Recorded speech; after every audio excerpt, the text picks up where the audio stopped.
우리의 목자 되시는 하나님을 찬양합니다. 우리를 먹이시고 입히시고 돌보시고 우리를 보호하시기에 감사합니다. 오늘도 우리가 주의 말씀을 듣기 위해 이 자리에 나왔습니다. 성령 하나님, 우리에게 말씀하여 주셔서 우리에게 가장 필요한 말씀 들려줄 수 있도록 인도하여 주시옵소서. 감사드리며 예수님의 이름으로 기도합니다. 아멘. 우리 하나님 말씀 전도서 오늘 7장 말씀을 읽었습니다. 전도서 6장 12절은 이렇게 끝납니다. 제가 읽겠습니다. 헛된 생명의 모든 날을 그림자같이 보내는 일평생에 사람에게 무엇이 낙인지를 누가 알며 그 후에 해 아래서 무슨 일이 있을 것을 누가 능히 그에게 고하리요. 이 땅의 모든 날들을 보내는 동안에 우리에게 무엇이 낙인가? 라고 이야기하고 있습니다. 이 땅에서 진정한 낙은 무엇인가? 라고 질문하고 있는데, 여기서 쓰여지는 낙이라는 단어는 토부라는 단어입니다. 언제 사용되게 하냐면 하나님이 심히 보시기에 좋았더라 할 때 그때 이 토부가 사용되는데요. 그러니까 여기서 말하는 것은 일평생을 내가 살아왔는데 무엇이 진짜 선한 것인지, 무엇이 진짜 좋은 것인지 안다라는 것인가요? 모른다라는 것인가요? 모른다라고 이야기하고 있습니다. 내가 모든 경험을 다 누렸고 내가 가지고 싶은 것을 다 가져봤지만 정말 인생에서 가장 무엇이 선한 것인지 모르겠다라고 해서 6장은 끝나게 됩니다. 오늘은 그 6장에 대한 질문에 대한 답이 7장에 나와 있습니다. 그렇다면 인생에 있어서 무엇이 진정 선한 것인가? 무엇이 정말 심히 보시기에 좋았던 것인가에 대한 질문을 다루고 있는데 1절 말씀인데요. 1절 한번 읽겠습니다. 시작.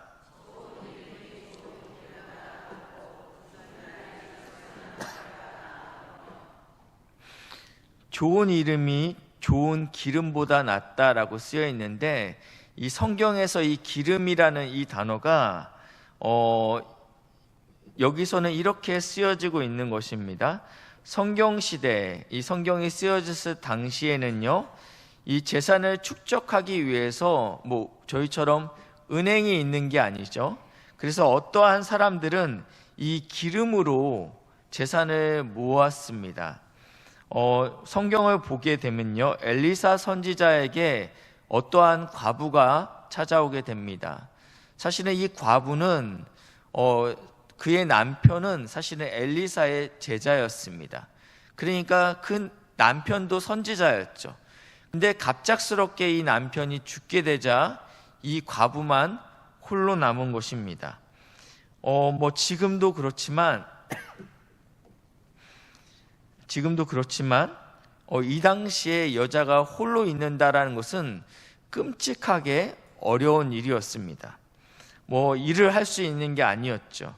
그래서 이 선지자의 아내가 엘리사를 찾아갑니다.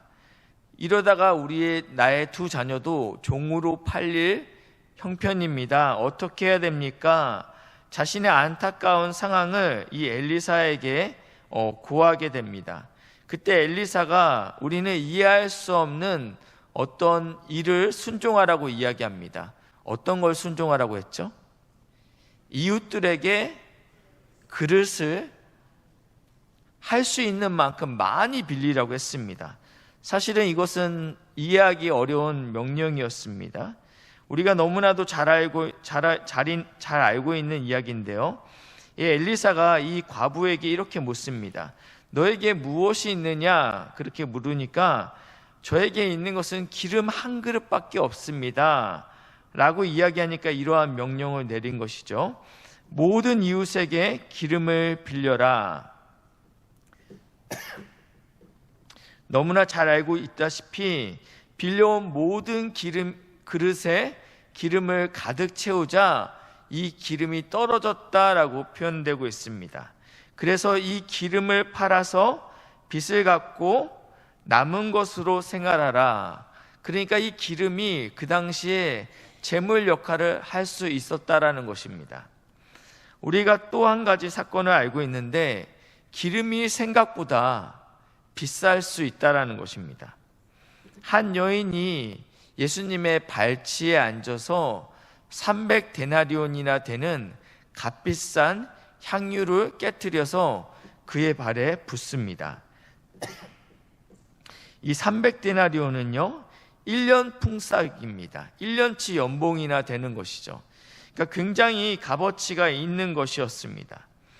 전통적으로 이 여인들은요 결혼을 앞두고 이 지창금으로 준비하는 것이 바로 이 향유 옥합이라고 이야기합니다. 그러니까 이것을 가지고 하면 시댁에서도 굉장히 좋아하는 것들이죠. 그만큼 값어치 있는 것이 기름이었다. 그리고 그것이 재산 역할을 할 수 있었다라는 것입니다. 근데 오늘 1절에 다시 한번 보니까 좋은 이름이 좋은 기름보다 낫다라고 이야기합니다. 많은 재산보다는 명예로운 이름이 더 낫다라고 표현하시는 거죠. 우리 알렉산더 대왕을 잘 알고 있습니다. 굉장히 유능했던 제국을 다스렸던 왕이었습니다. 그는 짧은 인생을 살았지만 대부분의 인생을 다 전장에서 보내게 됩니다. 전쟁 가운데 이 알렉산더 대왕이 막사를 돌면서 순찰하고 있었습니다. 그런데 어느 막사 귀퉁이에서 두 병사가 이야기하는 소리를 듣게 됩니다. 그래서 가만히 무슨 얘기를 하나 들어보니까 이 두 사람이 누구 흉을 보고 있는 거예요. 근데 흉 가운데 이름이 등장하는데 알렉산더 이름이 반복적으로 등장합니다. 그래서 이 알렉산더 대왕이 굉장히 깜짝 놀랐죠. 요놈 봐라, 지금 왕이 없다고 왕의 흉을 봐? 라는 생각을 충분히 가질 수 있었는데 계속 무슨 얘기를 하는지 들어봤습니다. 그런데 갑자기 알렉산더, 그 나쁜 놈 말이지, 맨날 술이나 먹고 병사들이나 괴롭히고 말이야. 한참을 들어보니까 이 알렉산더라는 어떠한 병사에 대한 이야기였다라는 것입니다. 같은 이름이었어요. 자기와 이름이 똑같은 군인에 대한 험담을 듣게 된 것입니다. 다음 날 일찍 알렉산더 대왕은 이 병사였던 알렉산더 대왕을 부릅니다. 그리고 나서 이렇게 이야기합니다. 네가 알렉산더냐?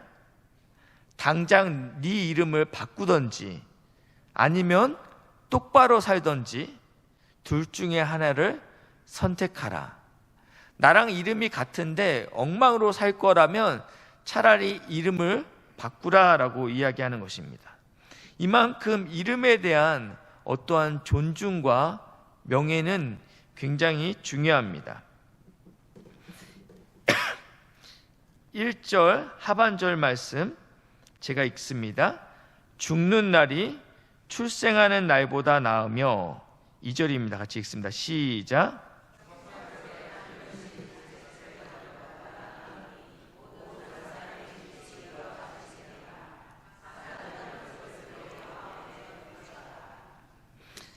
하반절 말씀과 2절 말씀이 지금 같은 내용을 이야기하기 때문에 같이 읽었습니다. 죽는 날이 출생하는 날보다 낫다. 태어나는 날보다 죽는 날이 낫다라고 이야기하고 있습니다. 잘 이해가 되지 않죠? 2절을 보니까 초상집에 가는 것이 잔치집에 가는 것보다 나으니 이유가 나와 있습니다. 모든 사람의 끝이 이와 같이 됩니다. 결국은 다 우리가 누구나 다 그 길을 가게 됐기 때문에 지금 초상집에 갈 때마다 나의 끝이 어떻게 됨을 기억하라 라고 하기 위해서 이 말씀을 주고 있다라는 것이죠. 그러면서 이렇게 권면하고 있습니다. 산 자는 이것을 그의 마음에 둘지어다. 무슨 말씀이냐면 죽음을 염두에 두고 살라는 이야기입니다. 누구나 다 죽기 때문에 우리는 언제나 이 죽음을 염두에 두고 살아야 된다라고 전도자가 이야기합니다. 서방 국가는요, 이렇게 주택가에 공동묘지가 같이 있습니다. 그래서 이 공동묘지가 기피 시설이 아닙니다.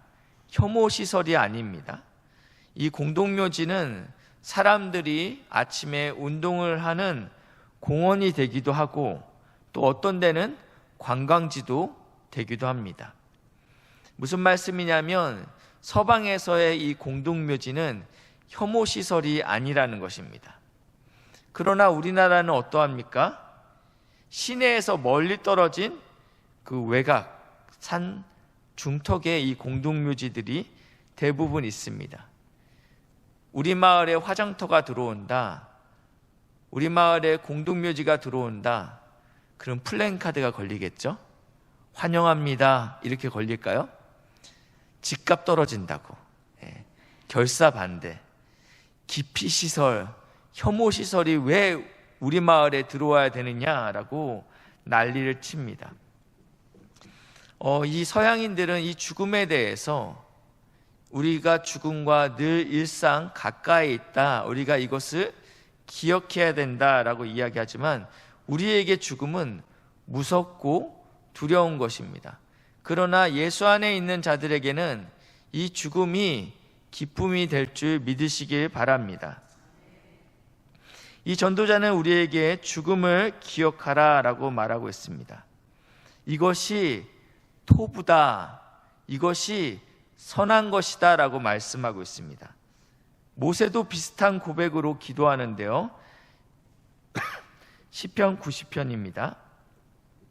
시편 90편 12절 말씀인데요, 우리에게 우리날 계수함을 가르치사 지혜로운 마음을 얻게 하소서. 내 날이 얼마나 남았는지 깨달아서 내가 지혜롭게 살 수 있도록 은혜를 부어달라고 하나님께 기도하고 있는 것입니다. 제가 자막은 부탁드리지 않았는데 고린도후서 5장 8절 말씀도 한번 보겠습니다. 고린도후서 5장 8절 말씀인데요,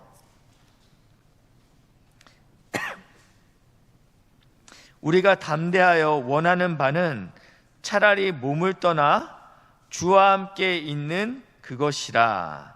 아멘. 이 사도 바울은 내가 차라리 이 육신을 벗어버리고 주님과 함께 있길 간절히 소망한다라고 지금 고백하고 있다라는 것입니다. 왜냐하면 그곳이 더 좋기 때문입니다. 이 땅에서 있는 안식과 이 땅에서 누리는 모든 것은 일시적이고 제한적이라고 말씀드렸습니다.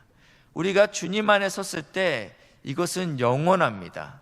그리고 온전한 안식을 누릴 수 있다. 그렇기 때문에 우리가 이 땅에서 누리는 이 안식을 보면서 본향에서 누리는 그 안식을 사모하게 된다라고 말씀을 드렸습니다. 그렇기 때문에 성도는 주님 안으로 가는 것들에 대해서 두려워할 필요가 없다라고 말씀하고 있습니다. 종교개혁을 일으켰던 마틴 루터를 아실 겁니다. 이 마틴 루터가 법학도였습니다. 유능했죠. 어느 날 친구와 함께 걸으면서 이러한 이야기를 했다고 합니다. 우리가 이 나라와 이 사회를 위하여 어떻게 쓰임받을 수 있을까라는 아주 심도 있는 이야기를 두 청년이 함께하고 지나가고 있었습니다. 길을 가던 중에 갑자기 벼락이 쳤습니다. 그래서 이 루터의 친구가 그 자리에서 즉사를 하게 됩니다. 루터는 엄청난 충격으로 이 사건이 다가오게 됩니다. 루터는 그때부터 질문이 바뀌었습니다. 사람은 어떻게 구원을 받을 수 있는가? 이것이 그때부터 루터가 가지게 된 질문이었습니다. 이 친구의 죽음이 루터에게 던져진 이 질문이 어떻게 루터를 만들었습니까? 그를 수도원으로 들어가게 만들었습니다. 그리고 그가 결국은 종교개혁의 불씨가 되게 되었습니다. 우리는 또 찰스 디킨슨의 크리스마스 캐롤이라는 유명한 이야기를 알고 있습니다. 거기서 나오는 주인공이 구두쇠인 스크루지입니다. 네, 돈을 인색하고 사람에 대한 관심이 없었죠. 그러나 어느 날 그에게 과거와 그리고 현재와 미래의 유령이 그를 찾아오게 됩니다. 마지막 이 미래의 유령이 스크루지의 장례식을 보여주게 됩니다. 아무도 슬퍼하지 않는 장례식. 그리고 화면이 바꿔서 그의 묘비가 보여지는데 아무도 찾아오지 않는 그 묘비를 스크루지는 보게 됩니다. 그리고 나서 스크루지가 어떻게 되죠? 사람이 180도로 바뀌죠. 사람을 관대하게 사랑하고 자신의 재물을 나눠주는 사람이 되었다라는 것입니다. 우리는 죽음을 기억할 때 이렇게 살 수 있다라는 것입니다. 이것이 전도자가 우리에게 이야기하는 것입니다. 우리가 정말로 지혜 있는 자가 되기 위해서는 죽음을 기억해야 된다라고 말씀했습니다. 4절 말씀인데요. 지혜자의 마음은 어디에 있습니까? 초상집에 있으며 우매자의 마음은 어디에 있습니까? 혼인집에 있습니다. 우리는 돌아오는 주일날 세례식이 있습니다. 굉장히 축복된 날이죠. 그러나 그날은 또 어떤 날입니까? 우리에게는 또 장례식과 같은 날입니다. 무슨 말씀이냐면 세례를 받는다라는 것은 이제는 나도 예수와 함께 죽겠다라는 의미가 담겨져 있기 때문입니다. 지금은 저희가 이렇게 물을 묻혀서 세례를 주지만 예수님 당시에는 완전히 물에 잠겼죠. 물에 잠긴다라는 것은 죽음을 상징합니다. 그래서 물에서 나올 때는 예수와 함께 죽은 자가 다시 예수와 함께 산다라는 의미가 담겨져 있습니다. 세례식은 무슨 날이냐면 이제는 육신이 죽고 죄에 대하여 죽고 이제는 예수와 함께 산다라는 고백이 되는 날이라는 것입니다. 제가 신학교에 들어갔을 때 교수님이 그런 이야기를 하셨습니다. 이제 여러분들은 죽으셔야 됩니다라고 말씀했습니다. 그리고 곧 다가올 위임식은 또 어떠한 날입니까? 그날은 앞으로 제가 죽어야 될 날입니다. 무슨 말씀이냐면 축제의 자리가 아니라는 것입니다. 모든 일을 우리가 축제처럼 바라보면 영적인 유익이 없다라고 성경에서는 이야기하고 있습니다. 우리 앞에 놓여있는 많은 이들 가운데 이 모든 일들을 통해서 자신을 죽이고 자아를 죽이고 예수만 살아낼 수 있는 복된 지혜자 되시기 주님의 이름으로 축복합니다. 5절 말씀인데요. 함께 읽겠습니다. 시작.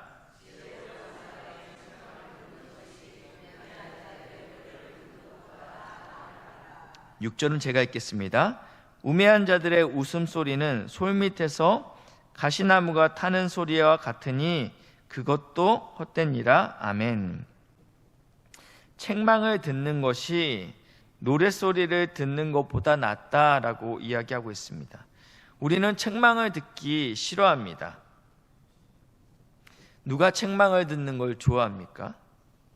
그러나 이 책망이 지혜로운 자의 책망이 우매한 자의 노래를 듣는 것보다 낫다라고 이야기하면서 이 우매자의 노래, 우매자의 웃음소리는 어떠한 것인지 6절에 나와 있습니다. 이 웃음소리는 가시나무가 타는 소리와 같다라고 이야기합니다. 우리가 캠프파이어를 하거나 무슨 이렇게 어떠한 일을 있을 때 이렇게 불을 피우기 위해서 얇은 가지를 집어넣습니다. 불이 잘 붙죠. 그러나 어떻게 됩니까? 금방 꺼지죠. 그래서 어느 정도 불이 붙었다 싶으면 두꺼운 통나무를 집어넣습니다. 불이 붙기는 힘들지만 한 번 붙으면 굉장히 오랜 시간 동안 불이 타고 있습니다. 여기서 말하는 이 우매자의 웃음소리는 아주 쉽게 사그라드는 가시나무가 같다라고 이야기하고 있다는 것입니다. 이 웃음소리, 이 가벼운 웃음소리는 굉장히 유익하지 않다라고 성경에서 이야기하고 있습니다. 저는 대학을 신학을 하는 바람에 불신 친구들이 그렇게 많지는 않습니다. 그러나 한 10년 전에 초등학교 동창 모임에 한번 나와봐라 해서 나갔습니다. 이제 다들 30대 중반이 됐는데 저는 그 모임에서 전혀 유익을 찾을 수 없었습니다.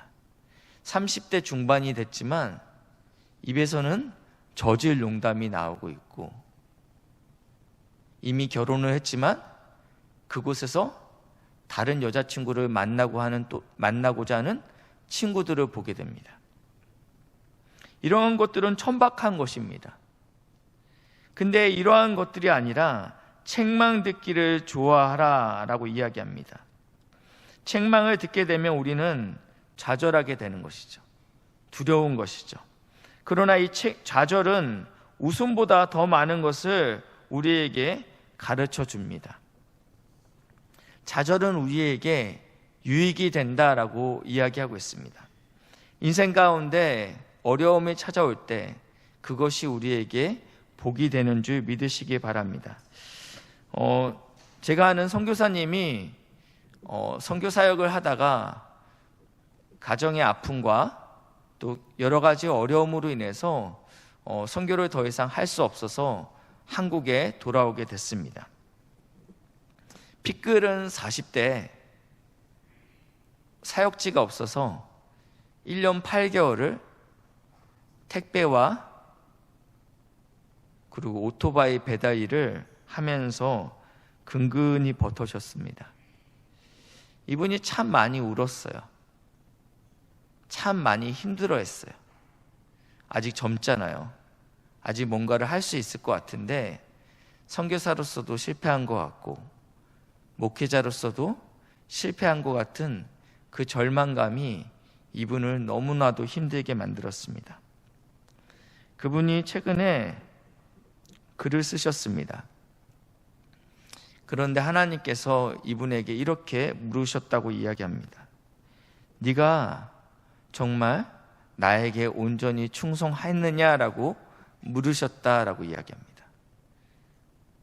그전에는 자신감에 넘쳤습니다. 저는 하나님을 뜨겁게 사랑합니다. 뜨겁게 사랑하니까 선교사로 나갔겠죠. 그런데 하나님께서 지난 20년간의 사역을 되돌아보게 하시고 너는 나에게 충성한 것이 아니라 사람에게 충성했다라는 것을 깨닫게 하셨다라는 것입니다. 하나님께서 그것을 가르치시기 위해서 그 20개월이라는 시간을 사용하셨다라는 고백을 하셨습니다. 이것이 굉장히 허비하는 것처럼 보이고 또 아무런 이유가 없는 것처럼 보일지라도 하나님께서는 우리 하나님의 자녀들 삶 가운데 좌절로 그리고 책망으로 하나님께서 책망하실 때 그 책망은 우리에게 반드시 큰 깨달음으로 유익으로 찾아온다라고 말씀하고 있습니다. 디모데후서 3장 16절 말씀인데요. 모든 성경은 하나님의 감동으로 된 것으로 교훈과 책망과 바르게 함과 의로 교육하기에 유익하니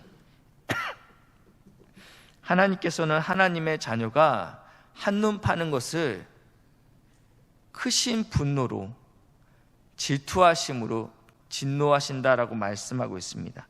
왜냐하면 우리를 사랑하시기 때문이다라고 이야기하시는데 그렇기 때문에 우리가 잘못된 길로 갈 때 하나님이 책망하신다라고 이야기하고 있습니다. 우리가 그래서 40년을 방황해야 되겠습니까? 그것은 지혜롭지 못한 방법입니다. 하나님의 책망을 우리가 몸으로 겪기 전에 오늘 성경에 보니까 모든 성경은 우리를 어떻게 만든다고 합니까? 책망으로 바르게 만드신다라고 말씀하고 있습니다. 그렇기 때문에 우리가 매일 주의 말씀 앞에 머물 때 하나님께서 사실은 한 번에 삐뚤어지지 않습니다.